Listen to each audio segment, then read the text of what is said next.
Champions, आप सभी का आपके अपने परिवार में एक बार फिर से स्वागत है।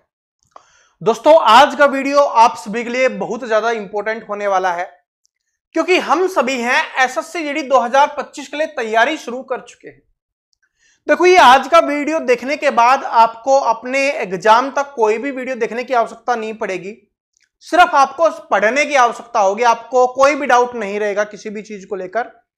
सारी चीजें मैं इस वीडियो में बताने वाला हूं, मेडिकल से लेकर फिजिकल हो गया, बुक लिस्ट हो गया, सब कुछ मैं आपको बताने वाला हूं। ठीक है, कि जो फ्री में है सारे रिसोर्सेज कहां से कैसे पढ़ सकते हो, सब कुछ आपको बताऊंगा। इसलिए लिखा हुआ है कि इसके बाद भी कुछ नहीं बचेगा। ठीक है, और आप सभी जानते हो जो हमारी क्लासेज आ रही है वो हमारी क्लास कंटिन्यू रहेगी 11 AM पे। यह आज वाला वीडियो आप सभी के लिए बहुत ज्यादा इंपॉर्टेंट था। उसके बाद कोई वीडियो नहीं, सिर्फ क्लासेज करेंगे, पढ़ेंगे, मेहनत करेंगे और अपने स्कोर को बढ़ाने का काम करेंगे। बाकी हमें कुछ नहीं करना। इसमें आपके सारे डाउट है वो क्लियर हो जाएंगे। तो वीडियो को आज पूरा जरूर देख लेना, मेरे कहने से देख लेना पूरा। ठीक है, सब कुछ आपको पता चल जाएगा, कोई भी डाउट नहीं रहेगा। चलो बिना देरी के शुरुआत करते हैं। जैसे कि आप सभी जानते हो कि 27 अगस्त को आपकी वैकेंसी आनी थी, लेकिन एसएससी ने कल 27 अगस्त को ही क्या एक नोटिस जारी किया और उसमें बता दिया है कि जो आपकी 27 अगस्त को जो वैकेंसी आनी थी वो अब 5 सितंबर को आएगी। अगस्त को नहीं आएगी, 5 सितंबर को आने वाली है। 5 तारीख को आ जाएगी। मतलब ज्यादा समय नहीं है, एक वीक आगे कर दिया गया है, आप ये बोल सकते हो। और उससे कोई दिक्कत नहीं है क्योंकि आपको पता है वैकेंसी आनी है और अभी दोबारा से कंफर्म हो गया है। जो स्टूडेंट सोच रहे थे वैकेंसी आएगी या नहीं आएगी, कंफर्म हो गया है। 27 को नहीं आ रही, बस 5 को आ रही है। इतना थोड़ा सा आगे किया गया। तो इससे क्या फर्क पड़ता है अपने को? तो भाई क्या है कि जिस दिन वैकेंसी आएगी उसके बाद फॉर्म भर देंगे। तैयारी हमें अभी से शुरू करनी है और हम आपके लिए, आपको पता है, बेहतरीन तैयारी हम शुरू करवा चुके हैं। तो बात समझ में आएगी। सबसे पहली चीज तो यही है कि 27 अगस्त को नहीं आ रही भाई, 5 तारीख को आएगी। जो अगली 5 ये आने वाली है उसी को, एक सप्ताह का समय आपके पास है। उसके बाद इंपॉर्टेंट देख लो कि भाई 5 सितंबर 2024 से आपके ऑनलाइन फॉर्म है वो भरे जाने हैं। 5 अक्टूबर 2024 तक आपके ये फॉर्म भरे जाएंगे, यानी कि 1 महीने तक ये फॉर्म भरे जाएंगे। और लास्ट पेमेंट की जो डेट होने वाली है वो 5 अक्टूबर आपकी यहां पर होने वाली है। यानी जो लास्ट एप्लीकेशन डेट होगी उसी दिन लास्ट होने वाला है। हाँ, हो सकता है एसएससी इसको आगे बढ़ा दे तो वो बढ़ भी सकता है। ठीक है, लेकिन भाई 1 महीना फॉर्म भरने के लिए मिलेगा, बहुत अच्छा 1 महीना होता है। आप कभी भी भर दो, 5-10 दिन के बाद आप कभी भी फॉर्म भर सकते हो। एक तो शुरुआत में मत भरना क्योंकि जल्दबाजी में गलती कर दोगे, और लास्ट का इंतजार मत करना क्योंकि जितना जल्दी भरोगे उतना आपके फायदेमंद रहेगा और तैयारी आप अच्छे से कर पाओगे। ठीक है, फॉर्म भरते समय आपको गलती नहीं करनी है, मैं आपको पहले ही इन्फॉर्म कर देता हूं। ठीक है, कोई भी गलती नहीं होनी चाहिए, नाम में मिस्टेक नहीं होनी चाहिए, किसी भी चीज में आपको मिस्टेक नहीं करनी है। खुद बैठ के फॉर्म भरना है, ना कि साइबर कैफे वाले को दिया हो कि भर देना भाई। ठीक है, पूरा साल खराब हो जाएगा, फिर दोबारा वैकेंसी के लिए इंतजार करना पड़ेगा। ठीक है, फिर बहुत सारी और भी प्रॉब्लम हो जाती है। समझ में आ गया? अब बात कर लेते हैं कि फीस कितनी लगने वाली है। 100 रुपए फीस लगती है जनरल वालों के लिए। बाकी जो आपका जनरल और ईडब्ल्यूएस के लिए लगती है, बाकी जो वुमेन है, लड़कियां हैं या SC ST वाले और एक्स सर्विसमैन है, उनकी कोई भी फीस यहां पर नहीं लगती। ठीक है जी, चलो और इंपॉर्टेंट चीजें देखते हैं। अब एज लिमिट को लेकर बहुत सारे स्टूडेंट मेरे को कमेंट करते रहते हैं, जिनकी एज होने वाली है वो भी कमेंट करते रहते हैं। तो मैं एक एक्सपेक्टेड आपको बता रहा हूं, बाकी तो फाइनल जिस दिन नोटिफिकेशन आएगा तभी पता चलेगा। लेकिन आप सभी के डेली इतने कमेंट आते हैं कि आप इंतजार नहीं कर पा रहे, तो मैं आपको यहां पर बता देता हूं। 18 से 23 साल आपकी एज होने वाली है। जिस भी स्टूडेंट ने 10th पास किया हुआ है, 10वीं पास कर रखा है और 18 से 23 साल के बीच में उसकी एज है, वो फॉर्म भर सकता है। लेकिन देखो ये किसके लिए होती है? ये आपकी जनरल कैटेगरी और ईडब्ल्यूएस कैटेगरी के लिए होती है। बात समझ में आ गई? जनरल और ईडब्ल्यूएस के लिए आपकी होती है। बाकी इसके अलावा जो SC ST वाले स्टूडेंट हैं उनको 5 साल की छूट दी जाती है। तो 23 और 5 28, यानी कि अगर वो 28 साल तक के हैं तो वो फॉर्म भर सकते हैं। ओबीसी वाले जो स्टूडेंट हैं उनको 3 साल की छूट दी जाती है। तो 23 और 3 26 साल तक के अगर ओबीसी वाले स्टूडेंट है तो वो फॉर्म भर सकते हैं। बाकी एक्स सर्विसमैन के बारे में दिया हुआ है, आप यहां पर पढ़ सकते हो। अब एज कब से कब तक काउंट होगी? तो भाई 1 जनवरी 2025 से आपकी एज काउंट होने वाली है। क्या कि 1 जनवरी 2025 तक आप 18 से 23 साल के बीच में होनी चाहिए जनरल कैटेगरी, बाकी ओबीसी 26 और एससी एसटी 28 साल के बीच में होना चाहिए। ठीक है, मेल फीमेल इसमें दोनों आ गए हैं। और यहां पर देख सकते हो 2 जनवरी 2001 से लेकर 1 जनवरी 2006 के बीच में आपका जन्म होना चाहिए। इसके आगे पीछे होगा तो आप फॉर्म नहीं भर पाओगे। ठीक है, ये एक्सपेक्टेड मैंने आपको बता दिया और यही रियल रहने वाली है, क्योंकि इस बार कोई छूट वगैरह भी आपको नहीं मिलने वाली है। ठीक है जी। उसके बाद आती है सबसे बड़ी चीज, सैलरी और पे स्केल। देखो, आप देश की सेवा करना चाहते हो लेकिन परिवार की भी सेवा करना चाहते हो, उसके लिए सैलरी है वो बहुत ज्यादा जरूरी है। ठीक है, और आज को जीवन को बदलने के लिए भाई सैलरी बहुत जरूरी है, पैसों की बहुत जरूरत होती है। तो 21,700 से लेकर आपके 69,100 रुपए तक आपको यहां पर मिलने वाले हैं। और ये बढ़ते रहते हैं, कम ज्यादा होते रहेंगे, कम तो नहीं होंगे, मतलब बढ़ते ही रहेंगे। जैसे जैसे आपकी सर्विस होती रहेगी वैसे वैसे बढ़ते रहेंगे। इसके अलावा आपकी कौन सी जगह पे ड्यूटी है, एक्स वाई जेड ये बांटे गए हैं। अगर वहां पर है जो डेंजर जोन होते हैं वहां पर ज्यादा सैलरी होती है। एक एग्जांपल से समझाऊं कि दिल्ली है, वहां पर थोड़ी कम सैलरी होगी, लेकिन जम्मू कश्मीर है वहां पर ज्यादा सैलरी होगी। तो अलाउंस का फर्क होता है। ठीक है, तो ये है। बाकी तो आप सभी को जो बेसिक दिया जाता है वो मैंने आपको यहां पर बता दिया। मतलब ये समझ लो बहुत अच्छी खासी सैलरी मिलने वाली है। जॉब लोकेशन कहां पर होने वाली है, ऑल ओवर इंडिया, मतलब पूरे देश में भी आपकी कहीं पर भी जॉब लग सकती है। लेकिन एसएससी जीडी में आप कौन सी पोस्ट चुनते हो उसके ऊपर थोड़ा डिपेंड करता है। जैसे कि आसाम राइफल है, अगर आप वो चुनते हो तो आसाम राइफल क्या जो आसाम वाले क्षेत्र हैं वहां पर आपको मिलेगा। ठीक है, सीआरपीएफ है, आपको पूरे देश में कहीं पर भी भेजा जा सकता है। बीएसएफ है, आपको बॉर्डर एरिया में मिलेगा। ठीक है, इस तरीके से सभी है, सभी का अलग अलग है, लेकिन पोस्टिंग पूरे देश में आपको कहीं पर भी मिल सकती है। ये देख लो, वो आपके ऊपर डिपेंड करेगा कि आप कौन सी जॉब में हो। जैसे सीआरपीएफ में है, पूरे देश में आपको कहीं पर भी भेजा जा सकता है। बीएसएफ हो, जहां पर बॉर्डर एरिया है वहीं पे आपको रखा जाएगा। ठीक है, तो बात समझ गए। ओके, किसी भी स्टेट से बिलोंग करते हो आप इसको फॉर्म भर सकते हो, क्योंकि आप सभी जानते हो ये सेंटर की वैकेंसी है। अब हम फिजिकल की बात कर लेते हैं। सबसे पहले जो आपकी हाइट होनी चाहिए, लड़कों के लिए 170 सेंटीमीटर होनी चाहिए। कितनी होनी चाहिए? 170 सेंटीमीटर। बाकी जो जिनको छूट मिलती है उनको थोड़ी एक्स्ट्रा और छूट मिल जाएगी। फीमेल हैं, लड़कियां हैं, जो बहुत सारी लड़की कमेंट करती रहती है सर जी मेरी हाइट इतनी है, क्या मैं फॉर्म भर सकती हूं? 157 सेंटीमीटर अगर आपकी हाइट है, 157 सेंटीमीटर अगर आपकी हाइट है लड़कियों की, तो वो फॉर्म भर सकती हैं। लड़कों के लिए कितनी है? 170 सेंटीमीटर हाइट है, और ये जर्नल एरिया के लिए है, ये ध्यान रख लेना। ठीक है जी। लड़कों के लिए चेस्ट भी मांगी जाती है, तो 80 सेंटीमीटर आपकी चेस्ट होनी चाहिए, 80 सेंटीमीटर चेस्ट होनी चाहिए, और 5 सेंटीमीटर का फुलाव होना चाहिए। तो आराम से अगर थोड़ी बहुत मेहनत करते हो फिजिकल की तो ये आराम से हो जाती है। और जिनकी नहीं होती तो आप बनाना शेक पीना स्टार्ट कर दो और वर्जिश करा करो। ठीक है, फिजिकली मेहनत जो डिप्स वगैरह है वो करो, एक्सरसाइज वगैरह आराम से हो जाएगा। वेट है, ये आपका मेडिकल में चेक होता है, उसमें आपकी हाइट के अनुसार वेट मांगा जाता है, इसमें किसी को निकाला नहीं जाता।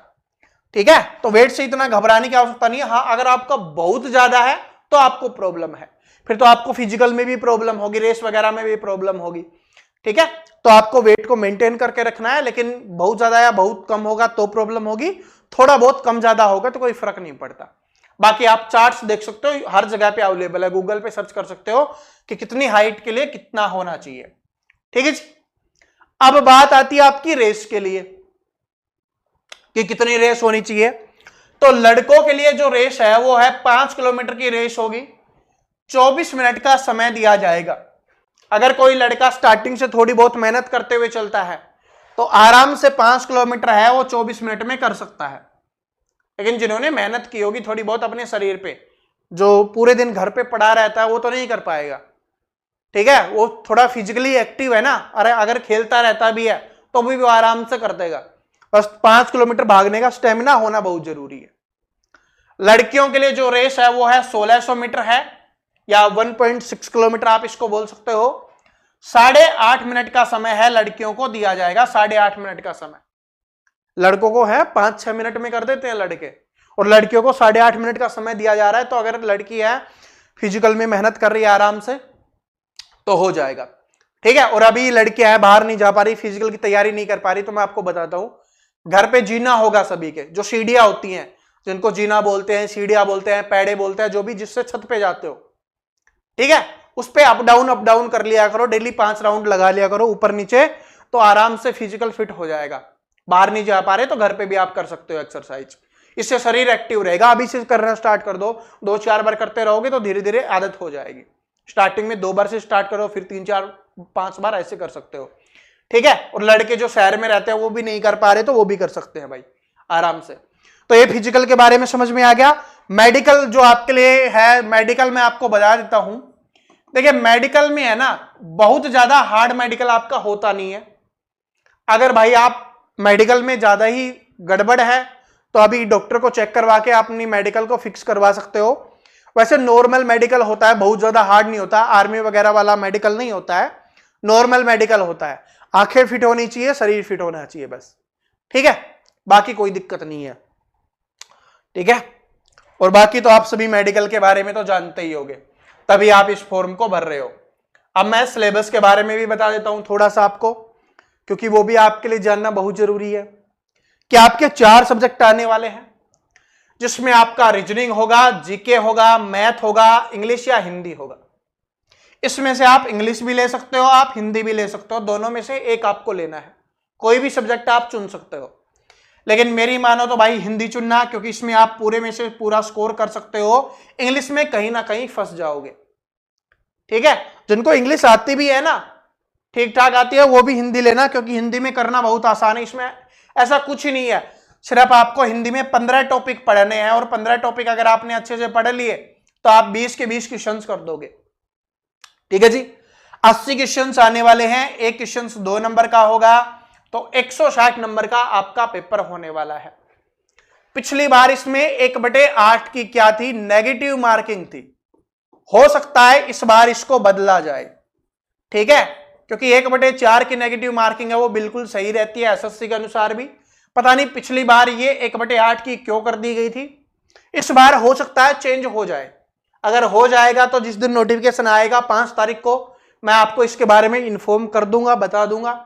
और कितनी वैकेंसी आती है उसके बारे में भी हम आपको बता देंगे कि कितनी वैकेंसी आई है, नेगेटिव मार्किंग कितनी है, बाकी जो भी जानकारी है वो मैं आपको दे दूंगा। ठीक है। बाकी आपको पता है 5 तारीख को आने वाली है, और वो अपनी क्लास में ही देंगे, क्योंकि क्लास को अब डिस्टर्ब नहीं करेंगे। ये आज ये समझ लो कि आपके एग्जाम से पहले ये लास्ट दिन था जिस दिन आपकी क्लास डिस्टर्ब हुई है। इसके बाद किसी भी दिन आपकी क्लास डिस्टर्ब नहीं होगी, डेली 11 बजे आपको क्लास मिलने वाली है। अब क्लास की मैं बात करूं तो सबसे पहले देखो, मैं अभी आपको यहां पर एसएससी जीडी किंग पे आपको जीके पढ़ा रहा हूं। आपको पता होगा जो हमने तिरंगा सीरीज शुरुआत की है, बड़ी ही शानदार हमारी सीरीज है। और इस तिरंगा सीरीज को देख लेना, सबसे पहले हमने शुरू किया है, अब बहुत सारे लोग इसको कॉपी करने वाले हैं। पिछले 2-3 सालों में जीके के लिए किसी भी टीचर ने, पूरे यूट्यूब पर किसी भी टीचर ने टॉपिक वाइज नहीं पढ़ाया। मैं आपको टॉपिक वाइज पढ़ाना मैंने स्टार्ट किया है। अब इस चीज को भी बहुत सारे टीचर कॉपी करेंगे, देख लेना। ठीक है भाई, इंस्पायर बोल सकते हो, कॉपी बोल सकते हो। इंस्पायर है, सभी होते हैं, मैं भी होता हूं टीचर्स को देख के, टीचर्स भी होते हैं, लेकिन मैं आपको बता रहा हूं ये हमने आपके लिए एक अच्छी चीज तैयार की है, इसकी शुरुआत की है। और जो अच्छी चीजें होती है ना उसको सब कॉपी करते हैं, ये बात आप भी जानते हो। ठीक है। किसी को आपको टी शर्ट पसंद आ गई तो आप भी ले आते हो ना कि टी शर्ट मस्त है, तो वही चीज है, ऐसे ही है, समझ रहे हो। तो इसका मतलब बेहतरीन सीरीज है आपके लिए तिरंगा सीरीज, 11 AM पे आपको आती है। टॉपिक वाइज मैं आपको करवा रहा हूं, और बेस्ट से बेस्ट चीजें आपके लिए अवेलेबल हम करवा रहे हैं। ठीक है। इसी के साथ साथ हिंदी भी आपकी इसी में हम करते रहेंगे, लेकिन हिंदी सिर्फ 15 ही टॉपिक है, बहुत छोटा सिलेबस है, 15 टॉपिक हैं, तो इसको हम आराम से पढ़ते हुए चलेंगे। वीक में एक टॉपिक भी पढ़ लेंगे ना तो अपना आराम से 15 वीक में हो जाएगा। 2 महीने में पूरा सिलेबस है वो समाप्त हो जाएगा आराम से, 2-3 महीने में, समझ रहे हो। तो ये तो आराम से हो जाएगा, इसका कोई दिक्कत नहीं है हिंदी का। ठीक है। एक वीक लगातार भी लगा देंगे तो खत्म हो जाएगा, एक मैराथन भी करवा देंगे इसकी तो खत्म कर देंगे। तो हिंदी की आप टेंशन मत लेना। ठीक है। अपना जो सबसे पहले फोकस है ना, जो स्टूडेंट को हार्ड लगता है, जिसमें स्टूडेंट स्कोर नहीं कर पा रहे, उसको हम करने पे फोकस है। जीके जीएस में आपको मैक्सिमम स्कोर करवाना है। जो 20 क्वेश्चंस हैं उसमें से मैक्सिमम क्वेश्चंस हमारी ही क्लास से आए, इस तरीके से हम आपको करवा रहे हैं, मेहनत करवा रहे हैं। बस मैं जो आपको पढ़ा रहा हूं और साथ में जो आपको नोट्स मिलते हैं आप उनको पढ़ते हुए चलो, आप आराम से सब कुछ कर लोगे। अब बोलोगे सर जी बाकी दो और सब्जेक्ट के बारे में, बाकी दो और सब्जेक्ट के बारे में मैं आपको कुछ दिनों में इनके बारे में भी आपको जानकारी दे दूंगा। ठीक है जी, रीजनिंग और मैथ के बारे में आपको जानकारी है वो जल्दी मिल जाएगी, लेकिन अभी आप ये क्लास पढ़ते रहो। और जितने भी स्टूडेंट पहली बार आए हैं, देखो जो जो जानकारी आपको चाहिए थी, जो पहली बार फॉर्म भर रहे हैं उन सभी को मैंने जानकारी दे दी है। अगर आप पहली बार आए हो तो भाई चैनल को सब्सक्राइब कर लेना। और जो हमारे पीरियड स्टूडेंट है जो डेली पढ़ रहे हैं और उनको पता है कि हम बेस्ट तैयारी करवा रहे हैं, वो अपने दोस्तों के साथ शेयर जरूर कर देना, उनको बता देना। ठीक है, और कोई भी प्रॉब्लम हो, कुछ भी आप पूछना चाहते हो तो कमेंट कर सकते हो, मैं हर स्टूडेंट के कमेंट का जवाब देता हूं। ठीक है, कि किसी भी स्टूडेंट को कोई भी प्रॉब्लम ना होनी चाहिए। तो अगर कोई भी प्रॉब्लम है, कोई भी है, कुछ भी कहना चाहते हो, कुछ बताना चाहते हो, कुछ सजेशन देना चाहते हो तो आप कमेंट कर सकते हो। हर चीज पे फोकस किया जाएगा और बेस्ट से बेस्ट चीजें आपको दी जाएंगी। ठीक है जी, तो कल अपनी क्लास है और फिर कल से हमारा कंटिन्यू वही रहने वाला है 11 AM तैयार रहना सभी स्टूडेंट। और नए आए तो सब्सक्राइब करके बेल आइकन को जरूर प्रेस कर लेना, तभी आपके पास नोटिफिकेशन आएगा और आप क्लास को पढ़ पाओगे और बहुत कुछ सीख पाओगे जो आपके एसएससी जीडी में आपकी हेल्प करने वाली है। ठीक है जी, तो मिलते हैं फिर कल इसी समय 11 बजे। Thank you, all the best.